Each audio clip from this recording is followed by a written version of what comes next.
করি, চ্যাটজিপিটিকে কিছু English line দেই বাংলায় ট্রান্সলেট করার জন্য।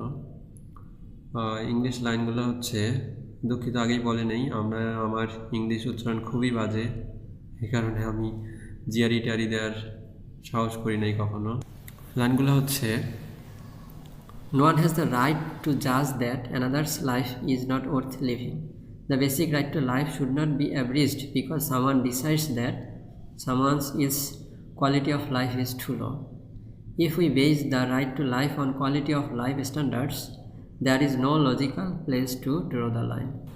তো দেখি চ্যাটজিপিটি কি ট্রান্সলেট করে। আচ্ছা, চ্যাটজিপিটি যেটা ট্রান্সলেট করছে সেটা হচ্ছে, কাউকে এই অধিকার দেওয়া হয় না যে তিনি সিদ্ধান্ত নেবেন আরেকজনের জীবন বাঁচার উপযুক্ত নয়। জীবনের মৌলিক অধিকার কেবল এই কারণে খর্ব করা উচিত নয় যে কেউ মনে করেন আরেকজনের জীবনমান খুব নিচু। যদি আমরা জীবনের অধিকারকে জীবনমানের মানদণ্ডের উপর নির্ভর করিয়ে দেই, তাহলে কোথায় সীমারেখা টানবো তার কোনো যৌক্তিক ভিত্তি থাকবে না। এটা হচ্ছে চ্যাটজিপিটির ট্রান্সলেশন। এবার আমরা দেখি কোপাইলট কি ট্রান্সলেট করে। কোপাইলট হচ্ছে মাইক্রোসফটের এআই, অনেকে হয়তো পরিচিত না, বাট এটা অনেক ভালো। দেখি কোপাইলট কি ট্রান্সলেশন দেয়। আচ্ছা, কোপাইলট যেটা ট্রান্সলেশন করেছে সেটা হচ্ছে, কেউ অন্যের জীবনকে মূল্যহীন বলে বিবেচনা করার অধিকার রাখে না। মৌলিক জীবনাধিকার খর্ব করা উচিত নয় শুধুমাত্র এই কারণে যে কেউ অন্যের জীবনমানকে অত্যন্ত নিম্ন বলে মনে করে। যদি আমরা জীবনাধিকারকে জীবনমানের মানদণ্ডের উপর ভিত্তি করে স্থির করি, তবে সীমা নির্ধারণ করার কোনো যৌক্তিক স্থান থাকবে না। এটা হচ্ছে কোপাইলটের ট্রান্সলেশন।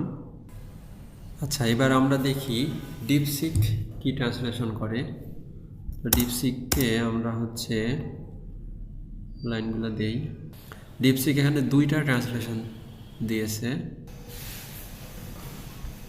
আমরা দেখি গুগল ট্রান্সলেট কি ট্রান্সলেশন করে। আচ্ছা, এটা হচ্ছে গুগলের ট্রান্সলেশন।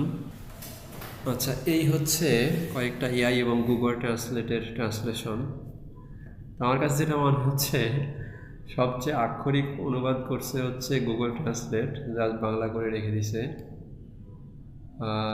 আর এআইগুলোর মধ্যে আমার কাছে মনে হচ্ছে চ্যাটজিপিটির চেয়ে কোপাইলট এবং হচ্ছে ডিপসিক একটু বেটার ট্রান্সলেট করছে।